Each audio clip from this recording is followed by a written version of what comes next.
please remain standing for the national anthem of Australia. Australians. Think of today's celebration as the beginning of a long journey in which you will decide which routes to follow in order to achieve your life's objectives. There will be short and long paths to reach your goal.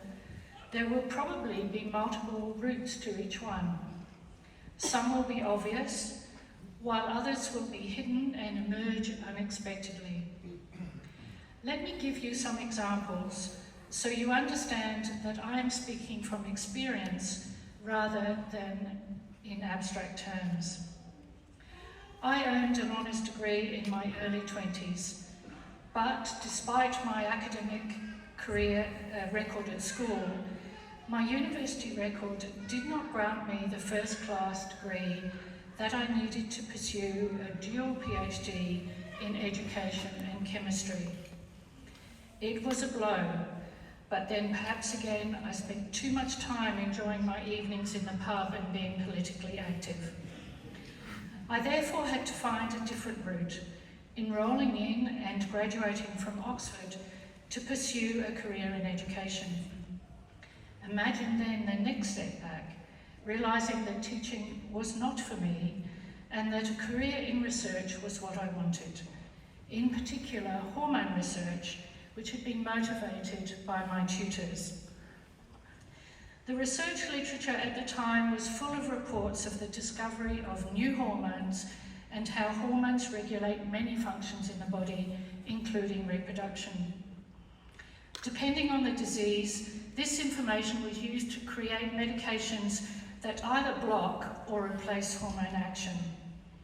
Think giving estrogen to hormone replacement therapy or blocking estrogen in patients with breast cancer.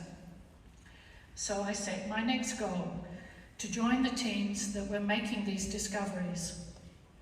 After applying, being interviewed and awarded one of only 4 national scholarships to do a PhD, I relocated to Edinburgh University. I had only been there for 9 weeks when, quite unexpectedly, I met a handsome student who was returning to Australia after completing his PhD with my supervisor. After nearly a year apart, we decided to get married.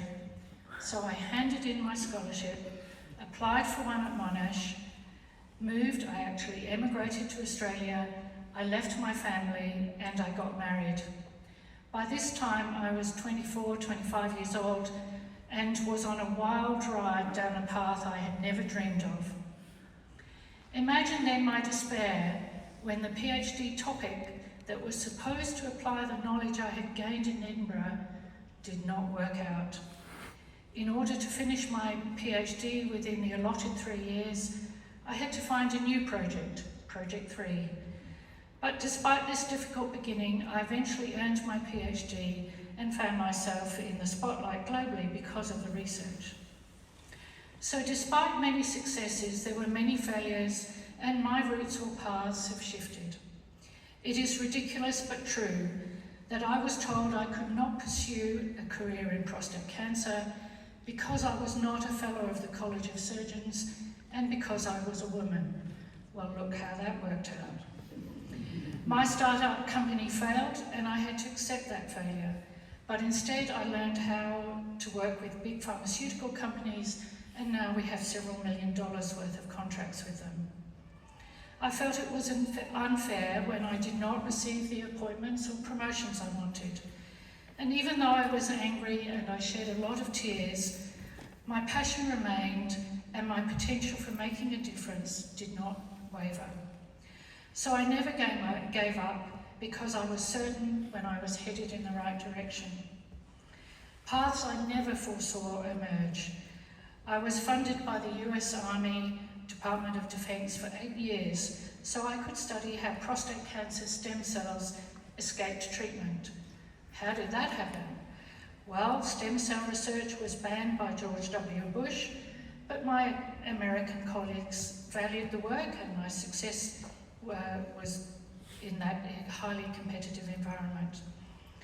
That program directly led to establishing the prostate cancer program at Monash that is now well known and regarded around the world. So even though I've received numerous honours, awards and other accolades, I have had a lot of failures, and I tell my students that if they are not failing regularly, they are not trying hard enough. So my first piece of advice is that you should be prepared for both successes and failures. When you fail, as you inevitably will, be prepared to learn from each experience, and instead of letting that failure stop you from achieving each and every goal, allow the lessons that you've learned to propel you on to your next success. My second piece of advice is to be better than average.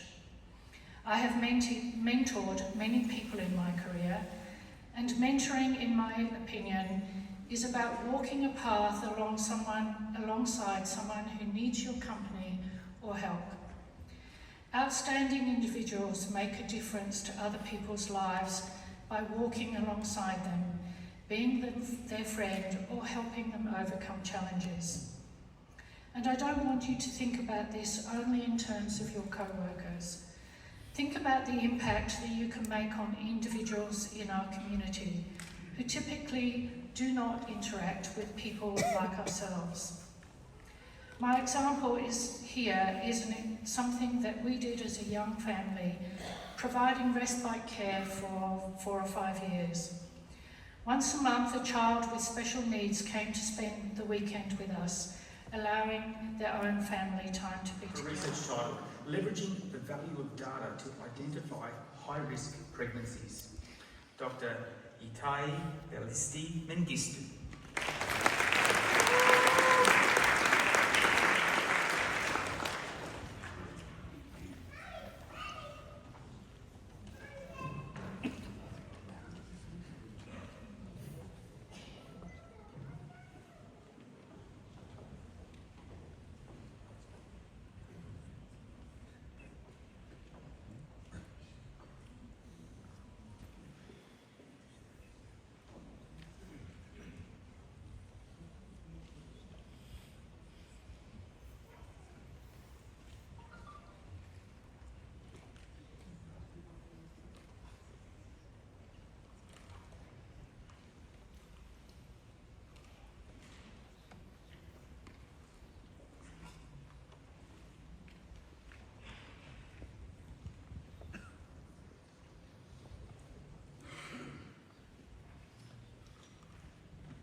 Research titled, Elucidating the Role of Metaxan Proteins in Mitochondrial Function.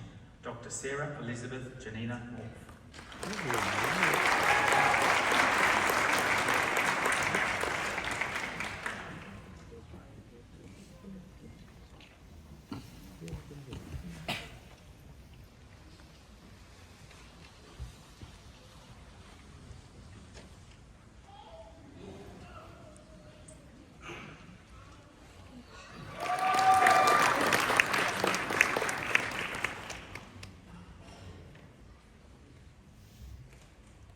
Hui Yi Wong.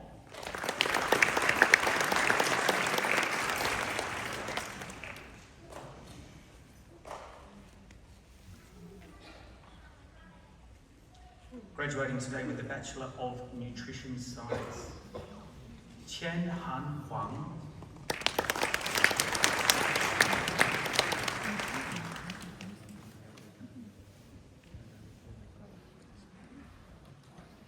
Ruby Ann Trepot.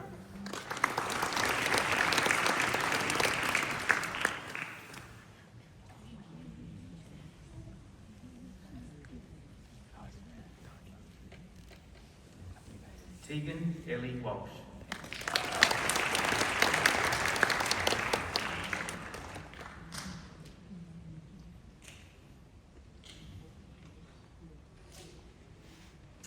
Next we have graduates with the Bachelor of Radiation Sciences. Xion Danny.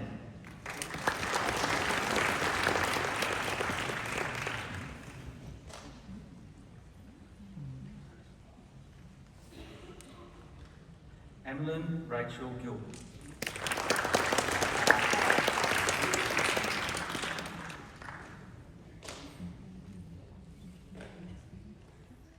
Lesia Silverard. Let's go, Lesia!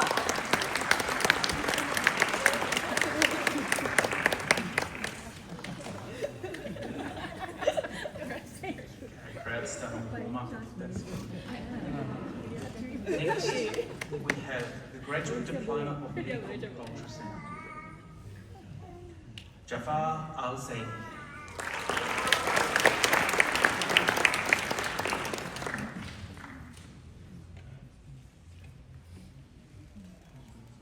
Rowan Arblaster.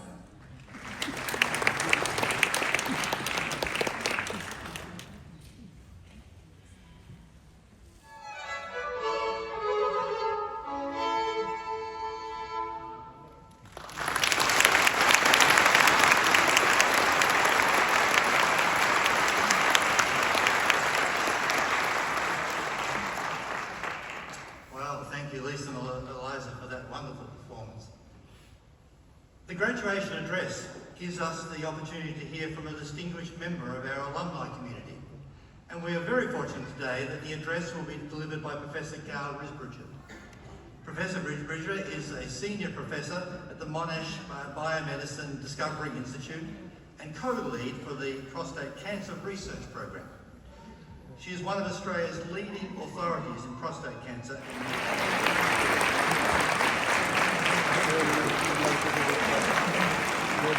Hospital.